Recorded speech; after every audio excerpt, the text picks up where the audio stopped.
Bus దిగాము, bus బాబాయ్కి అడిగాము, బయటలో వెళ్ళిపోమన్నారు. బయటలో వెళ్ళి స్టార్ట్ అయ్యాము. అలిపిరి మెట్ల దాకా నడుచుకొని వెళ్ళాలి.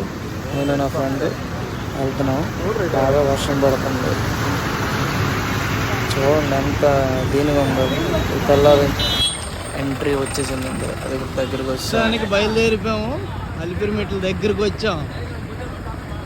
కొన్ని ఫోటోలు, లొకేషన్ బాగుంది కదా, ఫోటోలు గట్టి తీసుకున్నాం.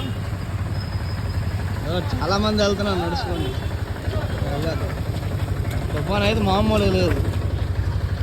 వాటర్ మొత్తం. వచ్చే కౌంటరు ఇక్కడ బ్యాగులు ఇస్తే మనం నడుచుకొని వెళ్ళేటప్పుడు బ్యాగులు మొత్తం మీదకి వచ్చేస్తాయి. ఈ లాకర్లో పెట్టేస్తే వాళ్ళే తెచ్చి ఇచ్చేస్తారు. గొప్ప జనాలు ఉన్నారండి. బ్యాగ్ ప్యాక్ చేస్తాం, ఆ కౌంటర్కి ఇచ్చేస్తే మీదకి పట్టుకుని వచ్చేస్తాం. వీళ్ళకి ఇచ్చేస్తే వీళ్ళే మీద తెస్తాం. వీళ్ళకి ఇచ్చేయాలి ఇక్కడ బ్యాగ్.